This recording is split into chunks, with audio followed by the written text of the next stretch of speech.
Alright guys, welcome to this video where I'm going to show you how to make Miami slice pizza dough. And it's basically 100% Biga, where you're going to add 100 grams of bread flour to the mixer, 200 grams of 00 flour, 7 grams of sugar, 1 gram of active dry yeast, and 140 grams of water. Now this is the Biga, which will be the base of the dough.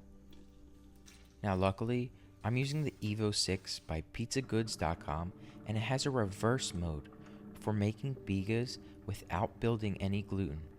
But this could be done by hand. You just want it to come together until it looks all shaggy, but there's no dry bits.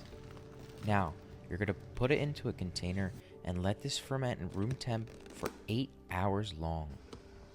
And you're going to see that it smells nice and acidic, and it's ready to be mixed again. Now place this Biga into the mixer, and you will need a sourdough starter for this recipe.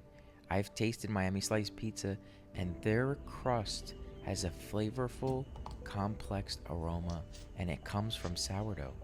So all I use in this recipe is 50 grams. If you do not have sourdough, you can definitely use 0.5 grams more of active dry yeast. Now I add 7 grams of salt, and I use 70 grams of ice. Now the Biga is already at around 70 degrees room temperature, so if I add ice, it's going to cool it down and allow this mixer to mix it on higher speeds for a longer time to yield a beautifully smooth dough. And I finish it off with 12 grams of olive oil to make this dough extra crispy New York style, and my final dough temperature ended up being 75 degrees Fahrenheit. Now, after mixing, this dough doesn't ferment for too long. It's only going to ferment for 1 hour at room temperature. So what I do here is I'm going to laminate the dough. On a tabletop surface, I place a nice and light coating of olive oil, and then I spread the dough out using wet hands. I then fold the dough in like an envelope, and I round it out. This will give a lot of initial strength to your dough because this recipe is easy and no fuss. It only has 1 hour bulk ferment.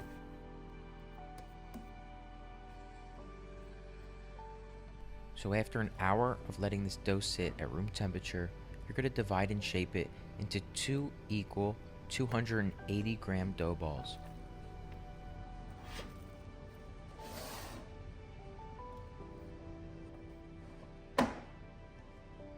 Feel free to use a light dusting of flour when shaping because it can be sticky.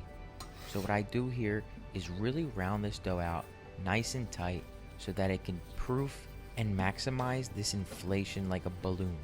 I want my dough balls to rise upwards and not outwards.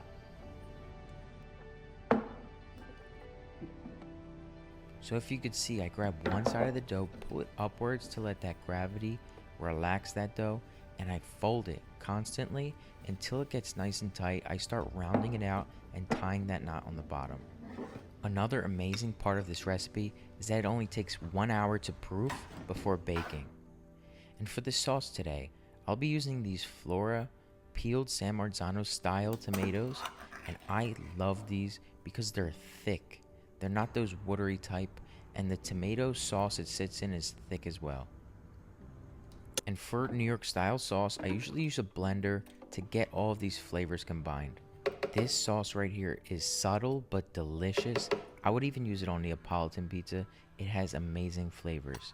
I'm going to leave this recipe down in the description. And if you want a full-on tutorial, you could visit my website, juliansisifo.com, where I'm going to put a blog post on how to make this exact Miami slice pizza, from the sauce to the cheese to the pepperoni to the dough to everything. Now once you make this dough, you will understand that sourdough and dried yeast together is something special. Like, this dough is a straight cloud filled with air, and what you do here is you only press 2 sides of the dough for the cornicione. The rest of the center part you want to press out flat because that's going to be your inner part of the pizza slice. The outer part is the crust. We're doing my New York style pizza hack, where you're using a Neapolitan round pizza and stretching it out to get two 18-inch style New York slices. Now don't worry, later in this video I'm going to show you in depth of how to properly stretch this pizza, but what you want to do here is take off that flour from the crust, because Miami Slice takes extra care of their pizza. They make pretty much the highest quality artisanal New York style slice. And we're doing it at home here by making your pizza into a rhombus style shape, where we'll cut it on an angle to get two large slices.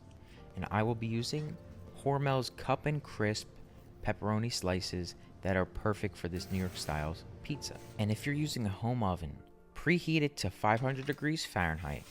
Bake it on the bottom steel at 5 minutes. Change your oven to broil. Keep it on that bottom stone for an extra 2 minutes, and then transfer it to the broil for 2 to 3 minutes after it gets nice and hot, crispy, brown, and delicious. So I repeat, that's a total of 10 to 12 minutes in the oven, but for sure you will have to play with it and change it from bake to broil. I absolutely love using a home oven, but you do have to play around with the settings so that the bottom of the pizza and the top bake at the same rate. And as you can see here, we are cutting this dough on an angle to reveal our rhombus shaped pizza, and then simply divide it on an angle and you get two large New York style slices at home. And this dough is so crispy and flavorful from that sourdough. I honestly believe in you guys that you can make better Miami slice pizza at home.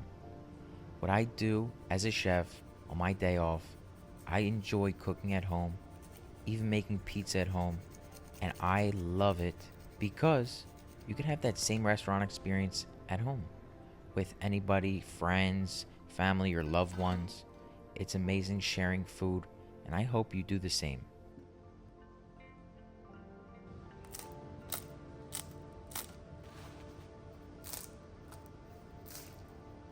Now, this is the first attempt at making this Miami Slice style pizza. Stay tuned for the next attempt, where I'll be using a 24-hour cold fermented Miami Slice pizza dough. All you have to do after shaping is throw that dough in the fridge, let it ferment for 24 hours, and you'll see a slight difference between the flavor and coloration of your dough. Cold fermentation does have its perks with fermentation, flavor, coloration, etc., but most of all, it helps me with my baking schedule. But for stretching this dough, as you could see, I'm dividing those two sides of the crust, and everything in the center I am pressing it out. Take your fingers and pull both corners of that crust into the air and repeat this step so that your dough stretches to be quite rectangular, and then place it onto your peel and give it that rhombus style shape. Visually, the characteristics of a Miami Slice pizza is the crust, which is airy and nice and caramelized, but doesn't have any flour on top. Also, the center part of the pizza is very, very thin but crispy because they do a twice bake, where they stretch out the round pizza, cut it, and reheat those slices to get nice and crispy and sturdy. And as you can see, their pepperoni they use is beautiful, and here I'm using that Hormel Cup and Crisp. But if you want to take your pizza and baking skills to the next level, you need to get this Totoven oven. I will leave the link down in the description, but you guys are missing out completely. It has this steam inside that allows your crust to puff up amazingly and to caramelize and get the best crisp. Just listen. I am just obsessed with the oven and also that pizza peel. You should get both because that pairing is a game changer. It fits inside the Totoven perfectly, and after that you don't need much. You have everything at home to make the best pizza. Now, another characteristic of the Miami Slice pizza is how they top the pie. There you go, you have the beautiful dough recipe, but the toppings are also just as important. They add a nice fresh touch of chopped basil, a fresh shaving of Parmigiano, and then if you get the kicks, which are burrata and hot honey, they put a little bit of black pepper on top of the burrata and finish with that drizzle of hot honey. Now if you haven't seen my video on how to make hot honey, check it out. It's the perfect balance between sweet and a little kick of that pepperoncino. You will love it, just as I love this pizza here.